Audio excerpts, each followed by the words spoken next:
स्वागत है आप सभी का आपकी अपनी YouTube channel HFM education hub में। आज हम स्टार्ट करने वाले हैं अलजेब्रा के अंदर topic number second quadratic equation यानी द्विघात समीकरण। जो टॉपिक नंबर फर्स्ट था कॉम्प्लेक्स नंबर वो हमने कंप्लीट कर लिया, उसके प्रैक्टिस क्वेश्चन थे वो भी हमने कंप्लीट कर लिए। अब हम देखेंगे क्वाड्रेटिक इक्वेशन जिसे हम कहते हैं द्विघात समीकरण। उसे द्विघात समीकरण भी कह सकते हैं, द्विघात बहुपद भी कह सकते हैं। अब बात आती है बहुपद की। तो देखिए बहुपद, सबसे पहले हम देखेंगे बहुपद। बहुपद किसे कहते हैं? वह समीकरण या ऐसा समीकरण जिसमें चर की घात या चरों की घात धनात्मक पूर्णांक हो,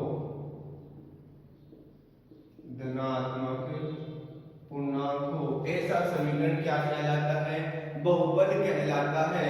मैं एग्जांपल दे दूं आपको, x square plus x plus 1 is equal to 0।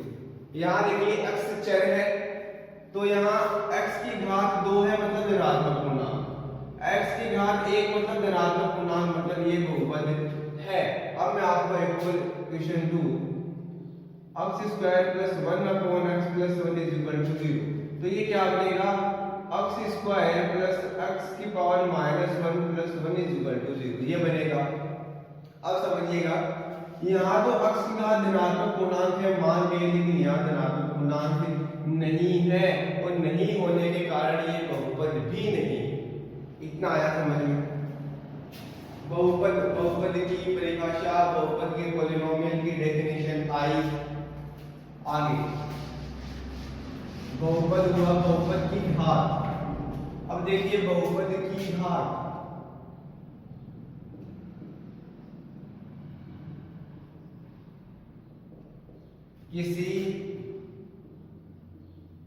किसी बहुपद में चर की अधिकतम घात को ही बहुपद की घात कहा जाता है, को ही बहुपद की घात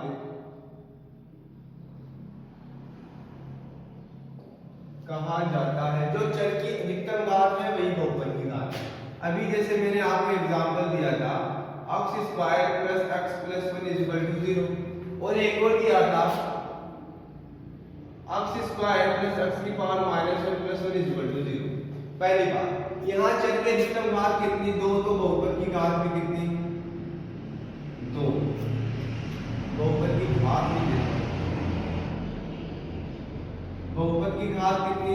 2। अब यहाँ देखिए ये बहुपद ही नहीं है तो बहुपद की घात तो बहुत दूर की बात है, तो इसमें तो बहुपद की घात होगी ही नहीं। अब देखिए x plus 1 is equal to 0, x square plus 3x plus 1 is equal to 0, x की power 3 plus 2x plus 1 is equal to 0, ये 3 है।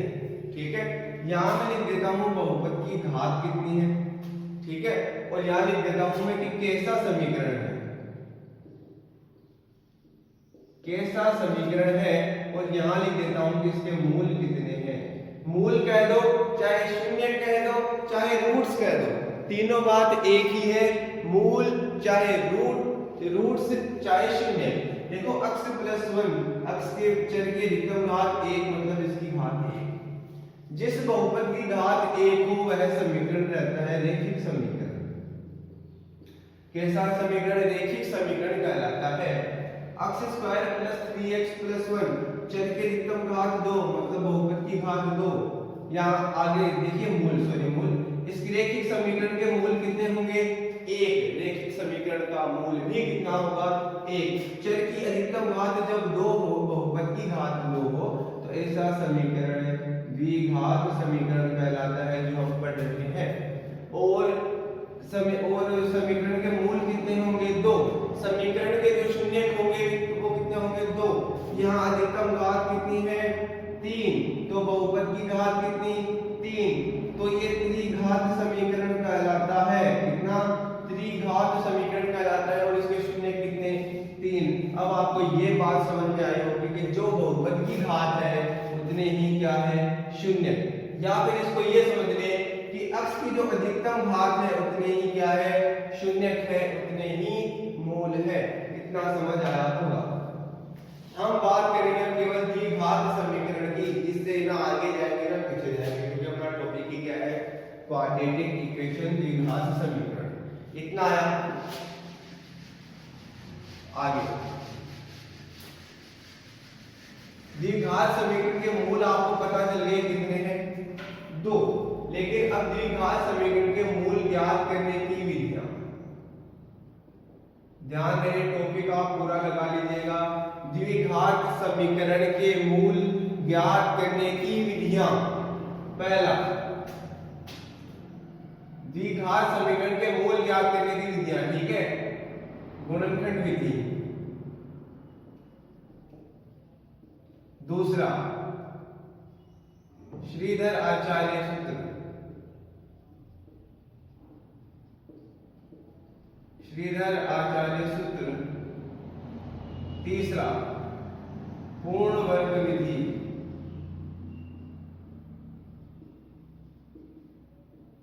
पूर्ण वर्ग विधि, ये 3 विधियां हैं जिसे हम द्विघात समीकरण के मूल ज्ञात कर सकते हैं, लेकिन आपकी ये वाली विधि कोई काम की नहीं है। पूर्ण वर्ग विधि आपके किसी काम की नहीं है, बस आपको इतना जानना है कि हाँ द्विघात समीकरण के मूल ज्ञात करने की ये 3 विधियां हैं। आपके काम आएगी ये 2 चीजें, गुणनखंड विधि और श्रीधराचार्य विधि। सबसे इंपॉर्टेंट है श्रीधराचार्य विधि या श्रीधराचार्य सूत्र। इसका एक और नाम है जिसे हम कहते हैं द्विघाती सूत्र। द्विघाती सूत्र, फटाफट नोट कर लो इनको। सबसे पहले हम देखते हैं गुणनखंड विधि।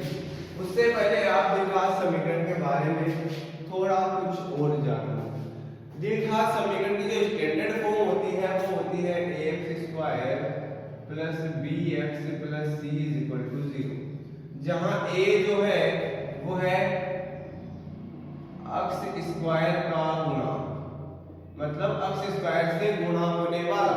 जो b है वो है अक्ष का गुणा, मतलब अक्ष से गुणा होने वाला। और c जो है वो है अचर पद। इतना समझ आया। अक्ष स्क्वायर का गुणांक है a, अक्ष का गुणांक है b और c क्या है, अचर पद। अब हम देखेंगे पहली विधि, गुणनखंड विधि। गुणनखंड विधि,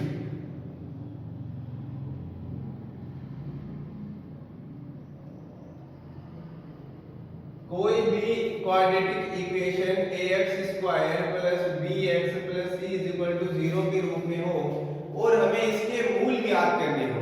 क्या ज्ञात करने हो, इसके मूल या शून्य या रूट्स, तीनों में से कुछ भी बोलो। अगर वो ज्ञात करने हो तो हमें ऐसी 2 संख्याएं सोचनी होती है जिन्हें गुणा करने पर a और c को गुणा करें वो वैल्यू आनी चाहिए। ऐसी 2 संख्या सोचनी है जिन्हें गुणा करने पर a और c को गुणा करने पर जो वैल्यू आए वो आनी चाहिए। साथ ही साथ उन्हीं 2 संख्याओं का योग करने पर, उन्हीं 2 संख्याओं का योग करने पर b का मान आना चाहिए। उन्हीं 2 संख्याओं का योग करने पर किसका मान आना चाहिए, b का मान आना चाहिए। एग्जांपल हम लेते हैं अक्ष स्क्वायर माइनस का 3x प्लस का 2 = 0। अब आप बोलोगे सर इसमें तो a दिख ही नहीं रहा। जो नहीं दिखता वो होता है, जिसके मल्टीप्लाई में कोई नहीं उसके मल्टीप्लाई में एक को 2 से गुणा किया। मतलब ऐसी 2 संख्याएं सोचनी है जिन्हें गुणा करने पर कितना है, 2, और जोड़ने पर b का मान, और b का मान कितना है, 3 मत कह देना। यहाँ b का मान है -3। क्यों, यहाँ जब प्लस b था तब b था अक्ष का गुणा, लेकिन यहाँ -3 है इसलिए b की वैल्यू कितनी आ गई, -3। अब ऐसी 2 संख्याएं सोचिए जिन्हें गुणा करने पर तो 2 और जोड़ने पर -3। पहली बात, मल्टीप्लाई होने पर प्लस की संख्या तभी आ सकती है जब या तो दोनों माइनस हो या दोनों प्लस हो। खत्म। ये 2 कंडीशन बन रही है। अब ये दो कंडीशन ही हम इसमें अप्लाई करेंगे। जैसे अगर दोनों प्लस वाली संख्याओं को जोड़ते हैं तो प्लस का चिन्ह आता है, लेकिन बराबर में किसका है, माइनस का। इसका मतलब ये कंडीशन सेटिस्फाई नहीं होगी, ना यहाँ ना यहाँ, यहाँ भी वो दोनों संख्याएं किसकी होगी, माइनस की। अब ऐसी दो संख्याएं अगर मैं सोचूं तो 2 और 1, 2 को और 1 को अगर मैं गुणा करूंगा तो माइनस और माइनस मल्टीप्लाई होकर प्लस, सॉरी यहाँ 1 और 2 एकम 2, माइनस का 2 माइनस का 1 दोनों को जोड़ूंगा तो दोनों संख्याएं जुड़ जाएंगी और चिन्ह किसका लग जाएगा, माइनस का। तो मुझे दोनों संख्याएं अब मिल चुकी। x स्क्वायर माइनस 3x, इस 3x की जगह लिखूंगा मैं माइनस का 2x और माइनस का x इज इक्वल टू 0। इतना आया समझ में, इतना आया होगा। और ध्यान रहे अगर आपको ये इक्वेशन कुछ इस तरीके से दे दे, px मतलब पॉलिनोमियल ऑफ x के रूप में बहुपद, और आपको बोले शून्य निकालो, तो शून्य निकालने के लिए हम px को 0 के बराबर रखते हैं, तो आपको भी क्या करना है, इसको 0 के बराबर रख देना है। ठीक है, इन दोनों में से जब मैं x कॉमन निकालूंगा तो क्या बना, x माइनस 2, और इन दोनों में से माइनस 1 कॉमन निकालूंगा तो x माइनस 2। ध्यान दें जो यहाँ बन रहा है वही यहाँ बनना चाहिए, दूसरा नहीं बनना चाहिए, क्योंकि अब मैं x माइनस 2 कॉमन निकालूंगा तो ये कॉमन आ रहा है, ये बच रहा है, ये कॉमन आ रहा है, तो माइनस का 1 बच रहा है। अब मैं 0 से तुलना जब करने जाऊंगा तो x minus 2 is equal to 0, x is equal to 2, और इसकी जब 0 से तुलना करूंगा तो x बराबर 1, तो इसके दो मूल आ गए, एक तो 2 और एक 1। इतना आया समझ में, इतना आया, इतना आया होगा। ये है आपकी गुणनखंड विधि, ये है आपकी गुणनखंड विधि। अब दूसरा श्रीधराचार्य सूत्र, आपको कोई भी क्वाड्रेटिक इक्वेशन उसी रूप में आएगी, ax square plus bx plus c। अगर उस रूप में ना आए तो आपको उस रूप में बनाना होगा। ठीक है, वो कैसे बनाएंगे जब हम क्वेश्चन सोल्व करेंगे तब देखेंगे।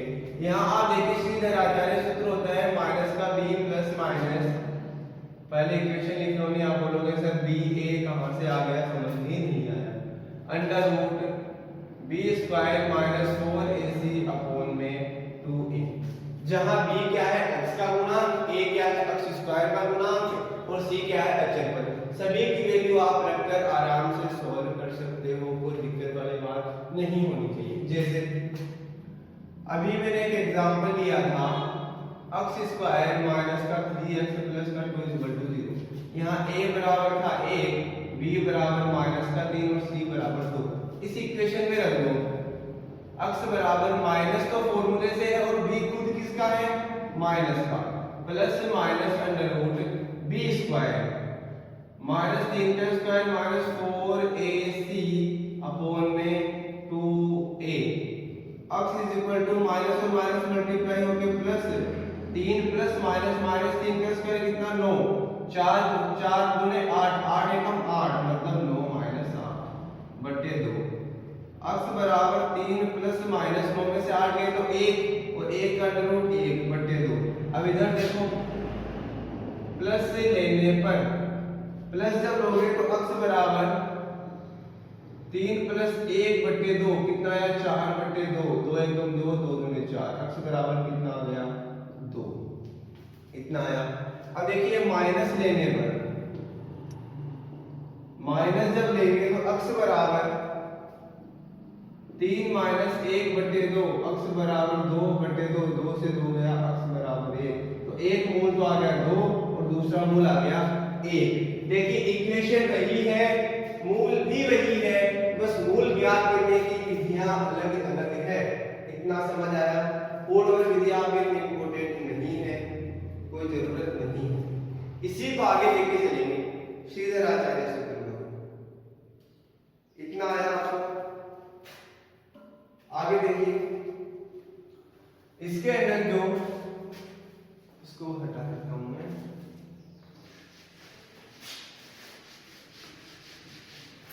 इसके अंदर जो आपको ये दिख रहा है ना b स्क्वायर माइनस 4ac, ये बड़े काम की चीज है। इससे कुछ यूं पता चलता है कि बी स्क्वायर माइनस 4ac को हम बोलते हैं डी, कैपिटल डी। इसको हम बोलते हैं विविक्तर। क्या बोलते हैं? विविक्तर। बी स्क्वायर माइनस 4ac को हम बोल रहे हैं कैपिटल डी, और इसे हम हिंदी में क्या बोलते हैं? विविक्तर। इतना है। जब भी डी की वैल्यू 0 से बड़ी होगी, जब भी डी की वैल्यू, क्या मैं कुछ यूं कह सकता हूं कि जब भी बी स्क्वायर माइनस 4ac की वैल्यू 0 से बड़ी होगी तो मूल वास्तविक होंगे,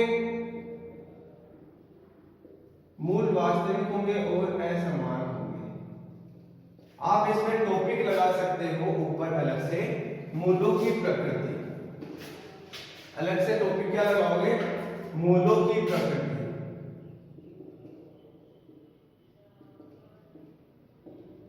मूलों की प्रकृति, इतना है समझ में। यहां पे आप क्या बोलोगे? बी स्क्वायर माइनस 4ac को विविक्तर कैपिटल डी कहा जाता है तथा, बस ठीक है। मूल वास्तविक तथा असमान होंगे। दूसरी कंडीशन, जब d 0 के बराबर होगा, मैं ये कह सकता हूं कि जब बी स्क्वायर माइनस 4ac बराबर 0 होगा तो मूल वास्तविक होंगे और समान होंगे, मतलब दोनों मूल सेम आएंगे। जो पहला है वही दूसरा है। इतना आया। d जब 0 से छोटा होगा, d जब 0 से छोटा होगा, मैं ये कह दूं कि B square minus 4ac less than 0, तो इस कंडीशन में मूल काल्पनिक होंगे और असमान होंगे। काल्पनिक होंगे और असमान होंगे। इतना समझ आया? मूल काल्पनिक, काल्पनिक मैंने आपको बता दिया आयोटा फॉर्म। काल्पनिक फॉर्म कौन सी होती है? आयोटा वाली फॉर्म, कॉम्प्लेक्स नंबर वाली, इसीलिए मैंने पहले वो पढ़ाई थी। काल्पनिक होंगे और असमान होंगे। और इस कंडीशन के अंदर ध्यान रहे, इस स्पेशल कंडीशन के अंदर जब B square minus 4ac equal to 0 होगा तो मूल माइनस के b/2a होंगे। दोनों मूल क्या होंगे? माइनस का b/2a, माइनस का b/2a। अगर बी स्क्वायर माइनस 4ac 0 है तो पहला मूल भी क्या होगा? माइनस b/2a, और दूसरा मूल भी क्या होगा? माइनस का b/2a। इतना समझ आया? इतना समझ आया? आगे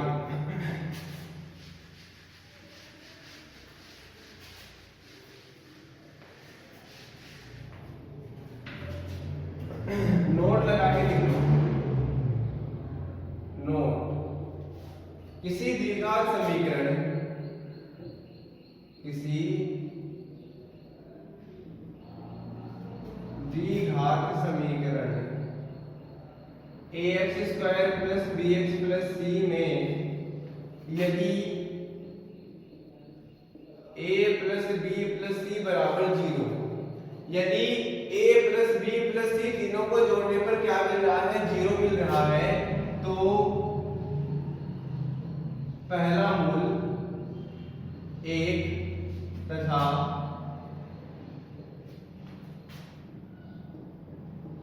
दूसरा मूल c/a होगा। पहला मूल तो क्या होगा? 1, और दूसरा मूल क्या होगा? c/a। दोनों आपस में इंटरचेंज हो सकते हैं, वो दिक्कत वाली बात नहीं। कहने का मतलब ये है कि एक मूल तो 1 होगा और एक मूल c/a होगा। ये आप नोट लगाकर, स्टार लगाकर लिख सकते हो। एक मूल तो होगा 1 और दूसरा मूल होगा c/a। इतना समझ आया होगा? आगे द्विघात समीकरण ज्ञात करना।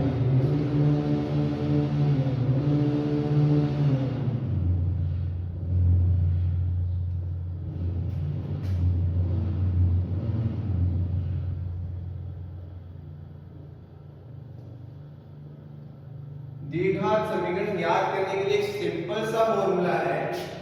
माना, सबसे पहले देख लो, माना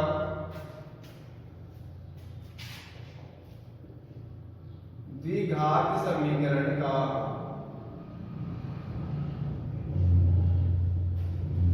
एक मूल अल्फा द्विघात समीकरण का एक मूल अल्फा, ये अल्फा है, तथा दूसरा मूल बीटा हो तो द्विघात समीकरण। तो द्विघात समीकरण क्या हो जाएगा? X square minus alpha plus beta into x plus alpha beta equal to 0। ये है द्विघात समीकरण ज्ञात करने का फॉर्मूला। ये है द्विघात समीकरण ज्ञात करने का फॉर्मूला। फटाफट लिख लो। ये है एक पहला मूल, ये है दूसरा मूल, अल्फा पहला मूल, बीटा दूसरा मूल। फिर नोट लगाकर एक बात वो लिखो, यदि द्विघात समीकरण ax square plus bx plus c बराबर 0 के मूलों का योग, मैं ब्रैकेट में लिख देता हूं अल्फा प्लस बीटा, क्योंकि पहला मूल अल्फा दूसरा मूल बीटा है, तो मूलों का योग माइनस का b अपॉन a। दोनों मूलों का योग क्या होगा? माइनस का b अपॉन a,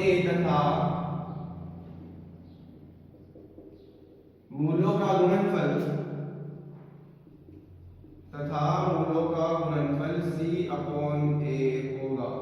ये आपको अगर सीधा दे दे, आपको कुछ इस तरीके से बोल दे, मान लो एग्जांपल कि अक्ष स्क्वायर प्लस अक्ष प्लस 1 बराबर 0 के मूलों का योग क्या होगा?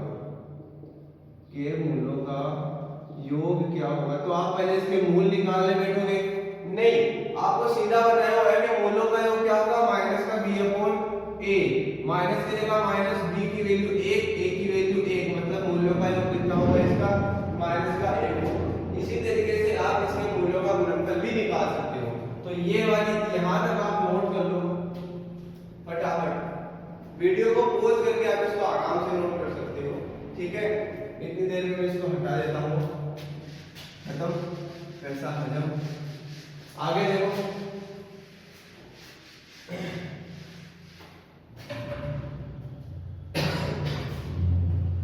अब देखिए द्विघात समीकरण, इंपॉर्टेंट वर्ड लगा के लिख लीजिए।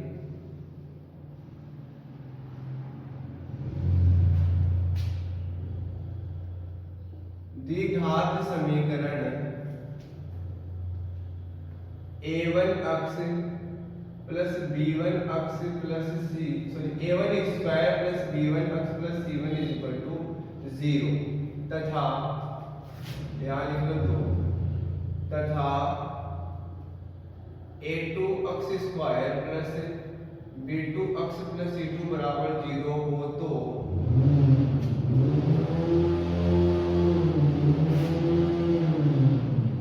पॉइंट नंबर फर्स्ट, पहला द्विघात समीकरण ये है, दूसरा द्विघात समीकरण ये है।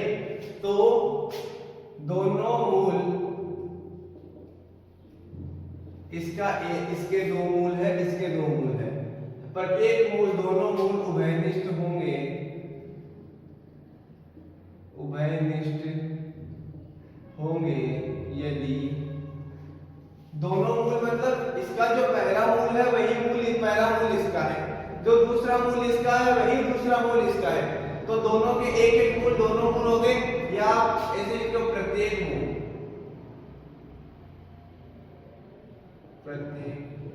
प्रत्येक तो आएगा नहीं, दोनों लिखो आप, प्रत्येक आएगा। दोनों मूल उभयनिष्ठ होंगे। दोनों मूल उभयनिष्ठ का मतलब समझ गए, जो इसका जो पहला है वही सेम इसका है, इसके जो मूल है वही इसके हैं, होंगे यदि a1 बट्टा a2 बराबर b1 बट्टा b2 बराबर c1 बट्टा c2। ये है पहले कंडीशन। दोनों मूल उभयनिष्ठ होंगे यदि a1 बट्टा a2 बराबर b1 बट्टा b2 बराबर c1 बट्टा c2 हो। इतना समझ आया होगा। पॉइंट नंबर सेकेंड, एक मूल उभयनिष्ठ होगा, उभयनिष्ठ होगा यदि, मतलब कॉमन, यदि अक्ष स्क्वायर अपॉन, इसको ध्यान से समझना, देखिए x स्क्वायर अपॉन, अब x स्क्वायर वाले दोनों हटा दो इसके, यहाँ अलग से समझ लो इसको, a1 x square plus b1 x plus c1 is equal to 0, a2 x square plus b2 x plus c2 is equal to 0। x square वाले दोनों हटा दो, इसको इससे गुणा करो b1 c2 माइनस इसको इससे गुणा करो b2 c1। इतना समझ आया? बराबर x अपॉन, अब देखिए x अपॉन लगाया है तो x वाले हटा दो, a1 c2 minus a2 c1 बराबर 1 अपॉन, ध्यान रहे ये मत कहना सर यहाँ पे c क्यों नहीं आया, ये सीधा तरीका है, यहाँ पर एक ही आएगा, अचर पद है, ये भी अचर पद है, ठीक है। तो ये हटा लो a1 b2 minus a2 b1, एक मूल उभयनिष्ठ होगा यदि ये वाली कंडीशन हो सकती है, या फिर या इसी से दूसरी कंडीशन बना रहा हूं मैं, इसकी जब इससे तुलना करूंगा तो x बराबर, ध्यान दें द्विघात समीकरण के अंदर जब हमने मूल निकाले थे तो x बराबर ही निकाले थे, अब मैं इसकी भी तुलना करके x बराबर ही निकालूंगा, तो x बराबर क्या आ जाएगा, पहला a1 c2 minus a2 c1 upon में a1 b2, ध्यान रहे मैं इन दोनों की तुलना कर रहा हूं अभी, ठीक है, माइनस a1 b2